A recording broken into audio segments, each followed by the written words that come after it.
করব আলুর দম। এই জন্য আমি 4টে আলু নিয়ে নিয়েছি আর আলুগুলোকে এইরকমভাবে কেটে নিয়েছি। কুকার বসিয়ে দিয়েছি, এবার আলুগুলো আমি সেদ্ধ করে নেব। আমি এখানে 4টে আলু নিয়েছি।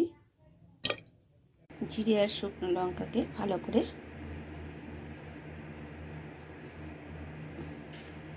আলুগুলোকে আমি কড়াইয়ে নিয়ে নিয়েছি। এর মধ্যে দিয়ে দেব পেঁয়াজ,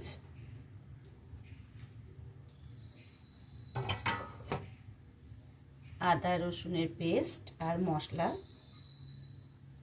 জিরে আর ধনিয়া গুঁড়াটা, জিরে আর শুকনো লঙ্কা দিয়ে দেবো, পরিমাণ মতো লবণ,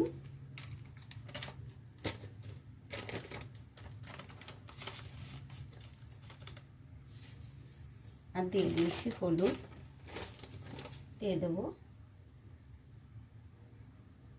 তেল,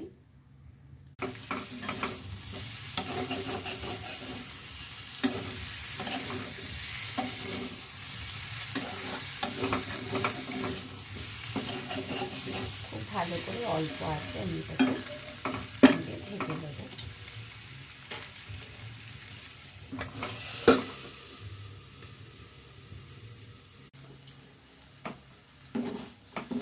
একদিকে বসিয়ে দিয়েছি রুটি। আজকে রুটি আর আলুর দম হবে। এটা আমার খুব ভালো মতন কষা হয়ে গেছে।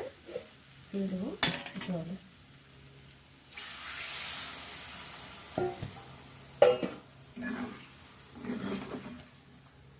দিয়ে দিলাম জল,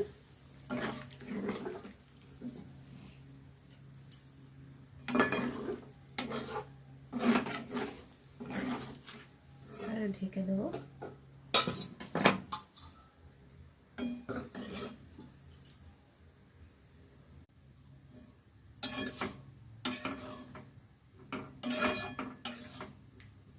এটা আমার হয়ে গেছে।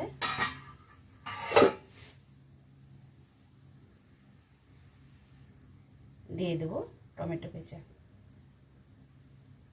এটা দিলে এত সুন্দর স্বাদ হয় এর, একবার না খেলে বুঝতেই পারবেন না।